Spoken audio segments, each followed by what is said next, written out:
What would change in the world if you, me, and everyone choose to feed the wolf of possibilities instead of the one of doubt, distrust, and despair? The way I see it, our point of view creates reality, not the other way around. Somewhere deep within, I think we know that. In this podcast, I am daring you to claim this remarkable superpower. Join us and be inspired by trackers, explorers, and finders of possibilities from the multiverse of hope. Welcome to the podcast, Feeding the Wolf of Possibilities, with your host, Katarina Valentin. Welcome to this episode of Feeding the Wolf of Possibilities. And today we're exploring the possibilities of creating your life, the life you truly desire, while writing the books that you've always dreamt of reading. So meet my guest, Ms. Liz Shipton. So she's this author that I fell for after binge watching her little spoof videos of her own genre, romantasy meets dystopia. And she lives on a boat. She's basically a pirate, and she recently landed a book deal. So we're going to ask her to reveal her secrets. So welcome, Liz. Hi, thanks so much for having me and for that really lovely introduction. So how did you end up living on the seven seas, writing books? So it was a long time in the making, this plan. Basically, so my boyfriend knew how to sail. I mean, he had sort of sailed a little bit as a kid, went away from it for a long time. And then when we went to school together in San Diego, where he kind of got back into it, he took a class through his college. Through that class, he actually ended up getting a job and teaching sailing for a little while in San Diego. And then through that, got connected with a job over in Europe. And he worked over in Europe for 2 summers, skippering yachts over there. And during that time, he kind of fell in love with like living on the boat. And around the same time, we were thinking about, we were about to graduate and sort of thinking about what we're going to do next. We were both musicians at that time. So pretty broke, not a ton of money. And so we started talking about like, okay, well, what if instead of trying to rent a house or buy a house, what if instead we moved onto a boat? It would be much cheaper. We could save on rent and all that kind of stuff. And so that was the original plan, was just to live on a boat at harbor in Santa Cruz. And then as we kind of kept talking about the plan, it just sort of like snowballed. And then it became, okay, well, if we're going to live on a boat, well, why wouldn't we take that boat somewhere? Why wouldn't we sail it somewhere? And then it sort of turned into, well, let's just live on a boat and sail it around the world and see how far we get. But a lot of people have this dream of like breaking up and kind of being on the move, living in a house car, living on a boat. And then you somehow also added another dream to that, which is becoming a writer. How did you fall into that one, being a musician and then becoming a writer? So, before we left, actually, so between being a musician and being a writer, I realized that we were going to need some money if we were going to do this. So when I quit music, I started teaching myself to code, and I went into software engineering for a little while. I started out teaching myself. I self-studied for about 8 months, and then I went through a boot camp in San Francisco called Hack Reactor to really learn just everything I could about software engineering and software development. I got a job as a software engineer. And then kind of through that 5 years that we were planning, I was working as a software engineer, just saving money. So then when we left, I knew that I didn't want to keep doing that because it is extremely mentally taxing and requires you to be really present with the company that you're working for. There'd be a lot of meetings and that kind of thing. So I was looking for a way to like parlay those skills into something that was a little bit less rigorously demanding or required a little bit less kind of in-person work. So I started basically looking for jobs like freelance writing about technical content. And found a couple of clients that way and just started writing. And it had kind of always been my dream to write. And I saw this as like an opportunity, like the lifestyle that we live on the boat is much cheaper than your kind of typical, living in a house, paying a mortgage, paying car insurance and rent, and all that stuff. We don't have a lot of those overhead expenses. So I realized that this was kind of a chance for me to try something new, to try writing, because we sort of had a little bit of the financial freedom with our expenses being so low. I could afford to support us with just a little bit of freelancing and really devote a lot of time to writing books and figuring out how to build a career as an author. And so, yeah, I kind of thought, like this is the time. This is my shot. I'm going to try it. I'm going to just kind of dive into it head first and see how it goes. And yeah, it's been, so far it's going pretty good. Well, it's funny too, because I was going to ask you about this later, but I have to ask you now. So, the way you seem to approach your writing is a little bit coding like, because when I watch both your funny videos, like when you spoof the different ways that people write, but also like how you build characters, like they have these different parts to them. And then that part will obviously need a counterpart, which is like coding, like you need a little romance. So how do you work with that? Like, how do you create your characters? Her name was Leatrix Cotswaddle. She was 16 years old, 1 year younger than the male main character she would meet later on in the book, but just old enough that all the cool stuff she was already able to do was just about believable. She was one of 7 sisters living in a one-room cottage on the edge of the big black forest. They had no bed, and only one dress that they all took turns wearing, except Leatrix. Leatrix only wore leather pants and knee-high boots because of all the hunting she had to do in the forest to feed her enormous family. She had red hair and purple eyes and was considered plain, but let's be honest, if you saw this girl in real life, she'd be so pretty it would make you want to slit your own wrists. She liked to read, so she was quiet and shy, but she also liked to hunt, so she was bold and outgoing. She was completely selfless and would have happily died for any one of her sisters, even though they were basically a bunch of useless bitches. She was 5'0" and weighed 90 pounds, and yet she had no trouble expertly wielding a crossbow or a broadsword. She came preloaded with all the classic snarky banter you'd expect from a plucky heroine. Everything from, "I'll never marry a man I don't love," to, "Who said I needed rescuing?" Her downfall came in the form of Zarin Stevenson, the dark-haired, green-eyed, handsome stranger she met in the forest one day and promptly threw most of her feminist ideals directly out the window for. That's so funny that you say that, because it's fun. I actually do think a lot of things are sort of similar, like coding, writing, plumbing. All of it is really just problem solving, right? Like that. I really love that about writing, sort of solving the problems that you create for yourself, right? You basically, like, you write yourself into corners and then you have to figure out a way to write yourself out of them. And that's basically what writing is. And yeah, creating my characters, I try to just think like, so the dystopian series that I have written, the main character is very much based on me. It's the whole series is very much based on our sailing adventures, and kind of it's been me sort of funneling our journey through this like dystopian lens and creating the stories with a lot of the sort of the experiences that I'm having in the real world put into the story. Well, then I have to tell them what you say about your main character. It's Bert, right? Yeah. So my main character is a bit of a train wreck, as am I, honestly. And so the books have been about our physical journey, kind of sailing down the coast. It's also been a lot of me processing my own journey through my own mental health issues and through some substance use issues that I was working through. Kind of realized that I needed to work through probably about 5 or so years ago, and have been working through since then. And I've been sober for like 3 years now. So yeah, my main character is dealing with a lot of that same stuff throughout the series.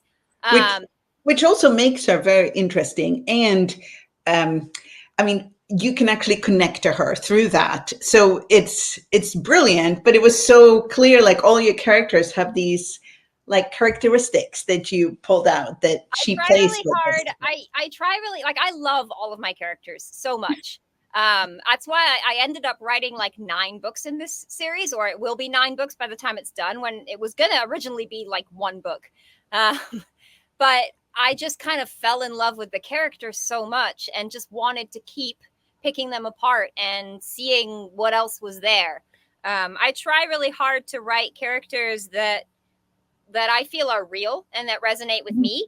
I kind of think that the idea of a character having like one thing they're dealing with is sort of not really the way real people are. Like most people are dealing with a whole host of things, and like there's underlying issues that contribute to other issues, and then that makes this thing over here harder for them. And I think it's kind of more interesting when characters are fighting their way through like a multitude of issues that are all kind of contributing to the way they are as a character.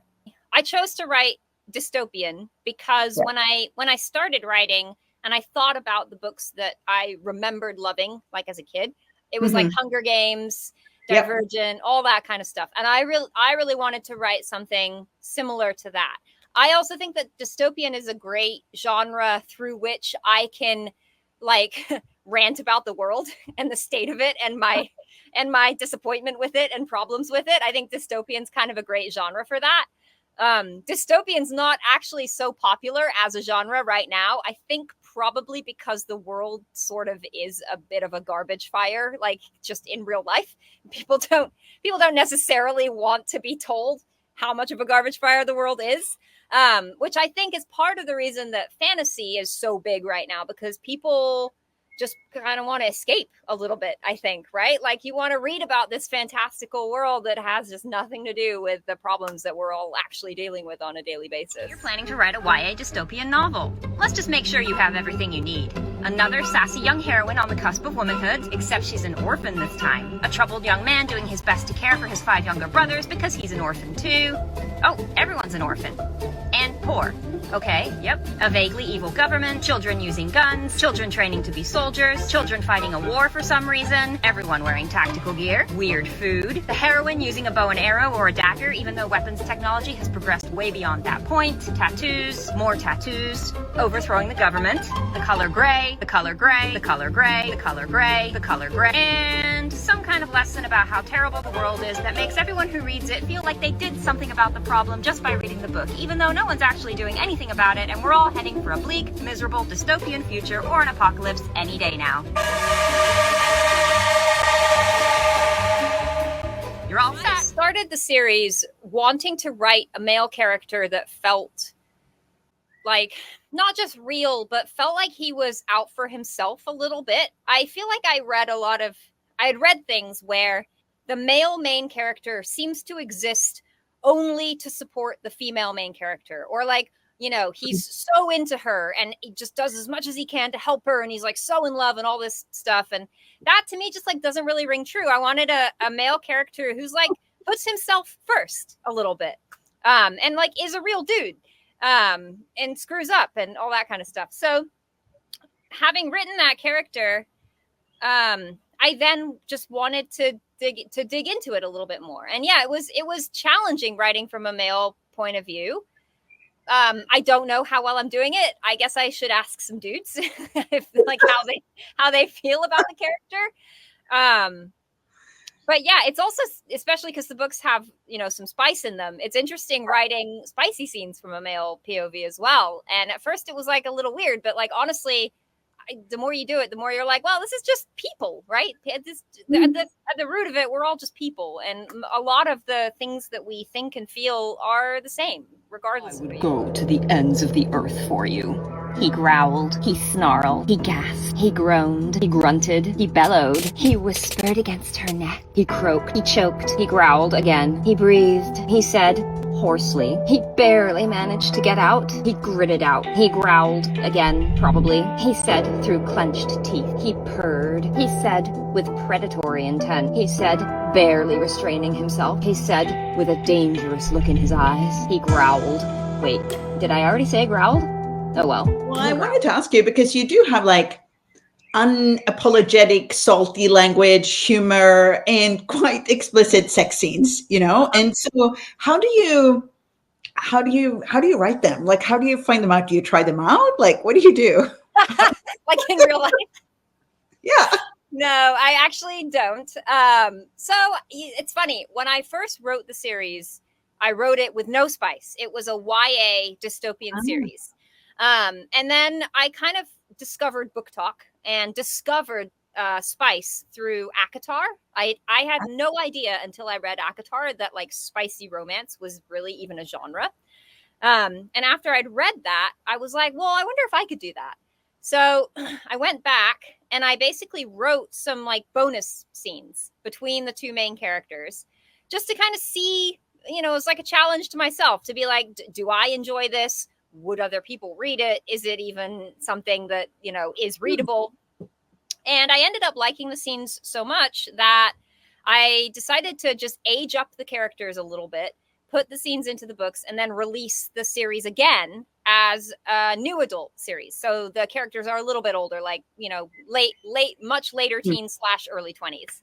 And yeah, it's been really interesting. I think writing spice is a really good exercise for any writer, I think. Like, regardless of whether you write romance, regardless of whether you want to write sexy scenes or not, it really forces you to just put stuff down on the page that might not be super easy for you to put down on the page. Like, you just have to get really comfortable with writing that thing that makes you go, oh, am I really gonna let other people read this? Oh my God. You know, and then from like, but that's what we're all trying to do as writers, right? Like, we're trying to get to that part of ourselves that is vulnerable and is fragile and is scary to show other people, and we're trying to put it out there, and that I think is what people connect with. So it's been a really good exercise as a writer, actually, because it's kind of forced me to get comfortable with just writing shit down, you know? He smelled like wind song and wood smoke. He smelled like pine needles and cinnamon. He smelled like the icy blast of winter's first kiss. He smelled like the windswept fjords of Norway. He smelled like the forest after a rainfall and cinnamon. He smelled like clean laundry and cinnamon. He smelled like leather and expensive cologne and cinnamon. He smelled like whiskey and cigarettes, but like in a good way. He smelled like motorcycles and a Molotov cocktail. He smelled like salt, which I guess meant he was odorless, since salt doesn't smell like anything at all. He smelled like her childhood on the shores of Nantucket. He smelled like that summer she spent when she was 19, sampling pasta and drinking rosé with her Italian lover Armando, falling in and out of taxis in Venice, tripping over cobblestones in the streets of... He smelled like Sex Panther. He smelled like toxic masculinity and cinnamon. He smelled like toxic masculinity and cinnamon. Yep. That's my t-shirt. Yeah. So where did that come from? Like, did you? One of my first videos that kind of took off and went viral on Instagram and TikTok was me women writing how men smell in romance books. Right. It's always ridiculous, right? So it's like, he smelled like the crackling embers of winter in a forest of lust or whatever, you know? So the whole video is just me saying more and more progressively ridiculous things to describe how this dude smells. And then the end of the video, I think it was, he smelled like toxic masculinity and cinnamon. And yeah, people thought that was pretty funny. And so now anytime I like post a video, people will always comment like, but did he smell like cinnamon? Or like, and cinnamon. And so cinnamon's, I don't even know why I said cinnamon or like where that came from, but people seem to kind of latch onto it.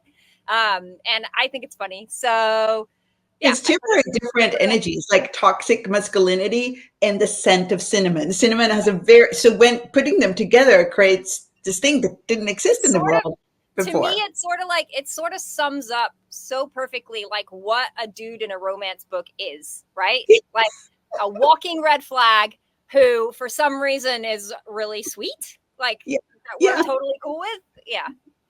So since we mentioned the videos a few times, so how come you started to do these TikTok videos and the videos that I watched on Instagram? But like, where did they come from and how did that start?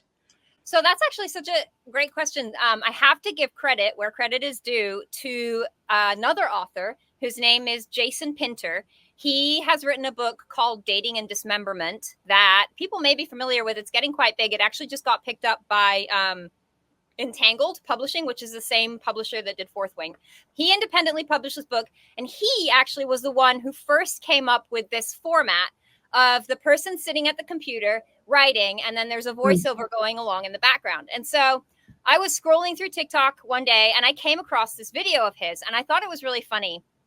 And the way that like TikTok kind of conditions you to operate as a creator is you get very used to seeing someone do a thing and then being like, oh, I want to hop on that trend, or I want to emulate that, or I want to do my version of that, right? So I saw this video of his and I was kind of like, oh, this is fun. I wonder if I could do something similar. I think his was like something about like vampires, how women fall in love with vampires in books or something like that. And so I was like, I wonder if I could do that same thing for dystopian romance and kind of put my spin on it. And I honestly did not expect it to really do anything at all. It was, you know, at that time, I think I had maybe a few thousand followers on TikTok. Nothing was happening on Instagram. And I was putting up videos and just kind of having a good time with it and being funny and whatever. And I had a few people who were kind of following me and who knew about me at that time. But yeah, that first video I put up, I forget exactly which one it was, but one of the early ones, all of a sudden just took off in a way that I did not expect. And I was actually kind of scared because I was like, well, shit, I just basically copied this guy's video and his stuff was also going viral. So that's how I saw it in the first place. Like he's huge as well and doing great. And so like, I don't feel too bad about having kind of taken his idea. But yeah, it took off and I was like, oh no, like I'm like copied this guy's video and now mine's doing really well as well. What is he going to think about that? And then he actually ended up getting in touch with me and was like, oh my God, I love that you're doing this. And we ended up making a video together. So that was really fun.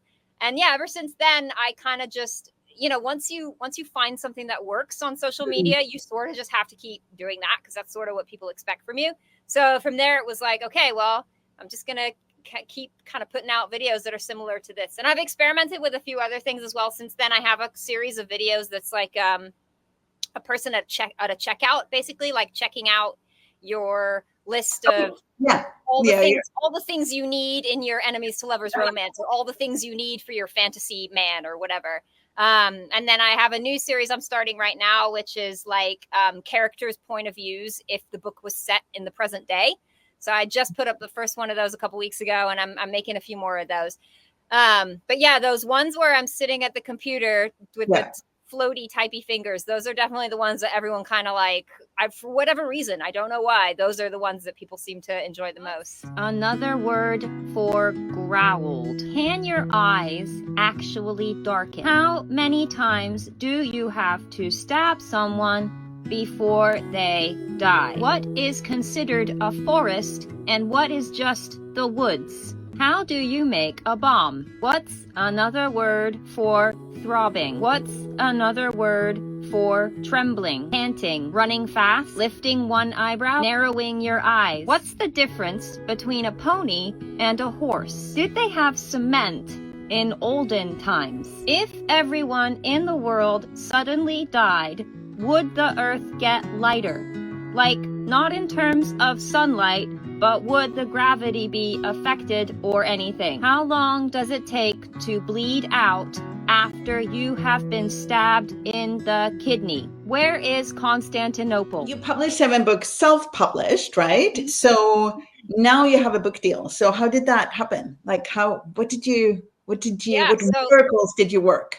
So that was actually a direct result of the videos going viral on social media. I think after about maybe a couple of months after I had posted the first one, my agent reached out to me directly via TikTok DM and basically just asked if I wanted to chat. And I was a little skeptical because I'd never heard of an agent contacting someone this way.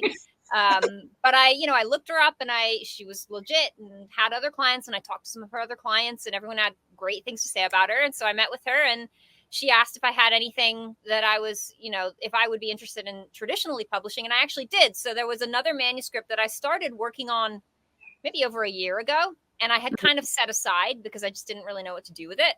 But I realized I could maybe work this up and submit it to trad publishers. And so that's what we did. I basically submitted the first 3 chapters. I didn't have the whole thing written. I had like a synopsis for how it was going to go. And I had 3 chapters.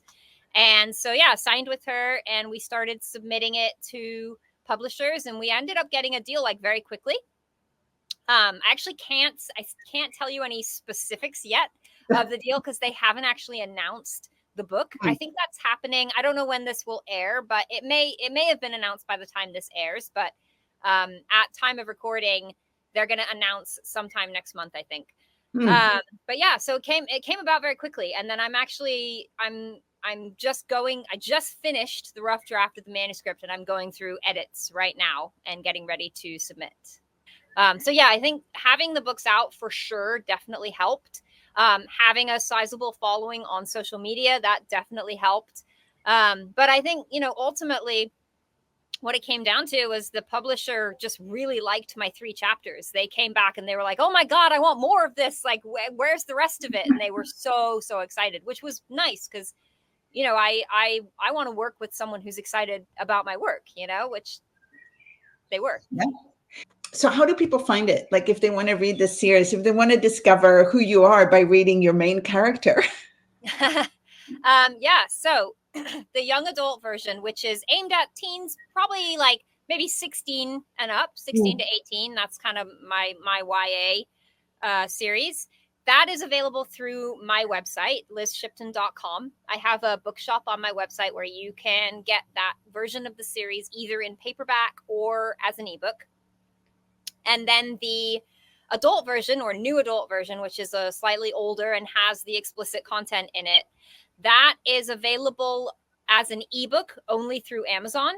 And then in paperback, you can get it basically everywhere. So all retailers, and then you can also get it through my website as well. Well, one of the things that I'm noticing just talking with you is like you have this, you just keep going. Like there is this sense of something else is always possible. So is that part of who you are in the world, or have you built it? Is it like a muscle, or is it something? What's your sense? I don't know. It's probably unresolved mental health issues, honestly, at the root of it. I don't know. I've always kind of had this mentality of like, go big or go home, and a little bit, honestly, probably naive of just diving into a thing and being like, well, this will probably work, right? And honestly, being very lucky that it does. But yeah, I mean, I don't know. All I can do is just be grateful and keep going, I guess. I think that's wonderful. Be grateful and keep going. And those two together actually do create miracles. So Sure. Thank you so much for coming on and chatting with me. It's been Thank wonderful. You so much for and I having me. really look forward to your book that's coming out. Thank you so much. This has been a really nice conversation. Thanks for having me. Thank you. I see you're planning to become an author. Let's just check you have everything you need first. Plotting, pantsing, being on book talk, crippling fear that no one will ever read what you've written, crippling fear that someone might actually read what you've written, coffee, plot holes, fixing plot holes, Scrivener, Word, refusing to use Scrivener, refusing to use Word, writing your entire first draft in Google Docs and then trying to export it as an EPUB and discovering that there's a difference between tabs and indents and that you're going to have to go through your entire 90,000 word novel, fixing each one by hand, editing, coffee again, completing a first draft by your projected deadline. No.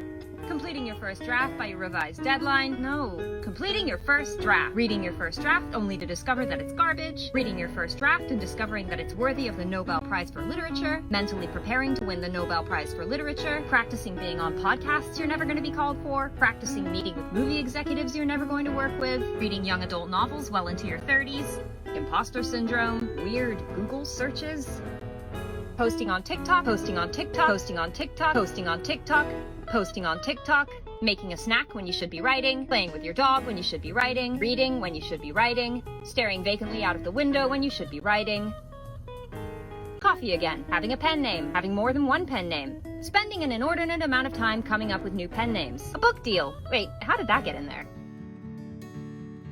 Thank you so much for listening to my podcast, Feeding the Wolf of Possibilities. I hope you have more space in your world now. If you would like to listen to earlier episodes, share with other people, or subscribe, please go to Spotify, iTunes, or visit KatarinaValentin.com/wolf.